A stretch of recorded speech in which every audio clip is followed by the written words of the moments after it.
cable managing a desk setup can be a real pain in the backside. Let's be real, but poor cable management can make even the slickest of desk setups look like a hot mess. And so, as frustrating and as annoying as it might be to do, it's always worth taking the time to do it right. So today, I'm unpacking my complete guide to cable management, which will take your desk setups from looking like this to looking like this. Let's go. Now, there are really two main directions that you can take for your cable management. You can go for a really clean but less flexible option, and this is for those who have perhaps a more permanent workstation where you're happy to lock everything in for a solid stretch of time. Or the second option is to keep things still tidy, but less so, and more flexible. It is important to first determine what direction is going to be best for you and your setup, because if you're planning to upgrade your peripherals in the next few months, or you're always moving apartments, or whatever it might be, if you need flexibility, then you definitely don't want to lock yourself in too tightly. Now, before we do any sort of managing of cables, we first want to unplug everything and lay it out in a fairly orderly manner. Still plugged in to the devices themselves, just not into a wall outlet or power strip. This will just give us as good a start as possible with the most flexibility before we go about securing cables or plugs and getting ourselves into a tangled mess. So with that done, let's first touch on the more flexible method. If you're going to go with this approach, you're going to want to get yourself two main accessories: a cable management rack like this one from IKEA and a cable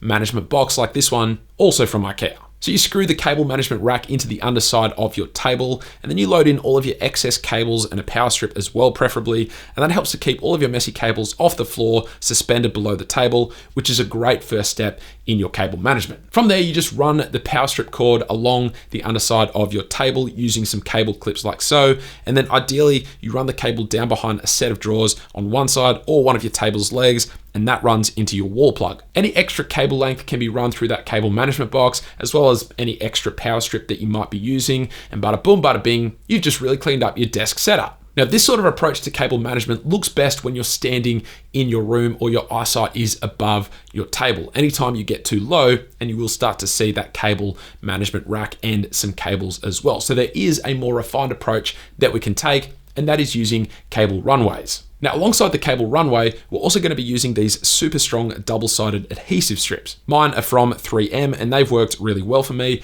but essentially what we're going to be doing is, instead of letting our power strip and our cables hang fairly loosely in a cable management rack, we're actually going to secure the power strip to the underside of the table using those 3M double-sided strips. Now, because the cable runway and double-sided adhesive strips are really strong and secure, you really don't want to be pulling these on and off trying to perfect the alignment. So before you do any sticking of anything to the table, you really want to take your time to plan out how you think your cables will best run and in what orientation. For me, I went with mounting my power strip parallel to my Alex drawer unit just to keep it tucked away and out of sight. From there, because I have a corded lamp on the far side of my table and my monitor cables running from the center of my table, I've actually taken that cable runway and cut it into thirds approximately. And then I've used two of those thirds underneath my table. So this leaves a gap in the middle for my monitor cables to run neatly through, rather than having to leave the cable runway door slightly ajar, which will just completely pop open over time. So now, with the runway mounted to the underside of the table, I can now run my lamp cord, the speaker connector cable, the monitor power cord, and the display adapter cable all the way through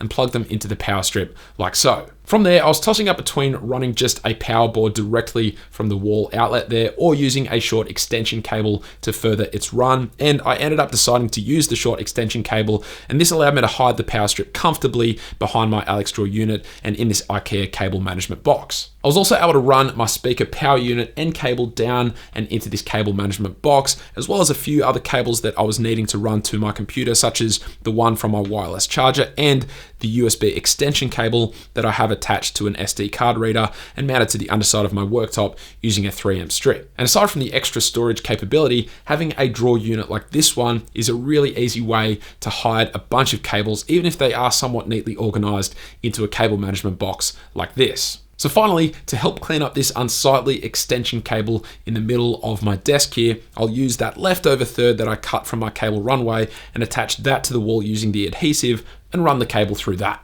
If your power outlet is in the center of your wall like it is for me, then unless you have a corner desk setup, this is just about the best solution that you'll be able to come up with. You could also instead mount that cable runway vertically, which might help to clean it up a little bit visually, but then you also have to deal with all of these extra cables underneath your tabletop. Now, after getting my cable management pretty close to complete, I realized that I had a little bit of a problem. The lamp power plug that runs to the power strip that is mounted to the underneath of my table, it was actually beefier than I had originally accounted for. And so as a result, you can kind of see it jutting out from underneath the table depending on where you are in the room. So if you have solid incised power plugs that are needing to be plugged in like I do, then you might want to instead run the entire power strip behind your drawer unit if you have a drawer unit. Then mount it to the back of that drawer unit using 3M strips. Then you can run all of your other cables underneath your tabletop using the cable runway and then behind your drawers as necessary. This is actually what I ended up doing, and I did find that it cleaned up the cables a little bit nicer than the previous setup. The only issue with this configuration is that your peripheral cables will need to be a little bit longer compared to what they were with the previous setup because that power strip is located a little bit further away compared to where it was previously. And if you don't have a drawer unit to hide your cables behind, then you will just have to mount your power strip to the underneath of your table like I had previously done. Now, a quick disclaimer at the back end here. I do not recommend picking up or using these adhesive cable ties in your cable management. They can't take a lot of weight and they end up just falling off really quickly. I bought them and tried using them in this desk setup, and immediately I remembered why I shouldn't have bought them. Instead, if you're looking to secure longer cables to the underside of your desk, then I highly recommend picking up these cable clips that have little nails in them, meaning they properly secure your cables to the table. If you don't like the sound of essentially nailing your cables to the underside of your table, then instead you can use them in conjunction with these little twisty ties. Tie them around the cable clip, then around your cable. That's a great way to keep things slightly more flexible. But that's my approach to cable management. If you enjoyed this video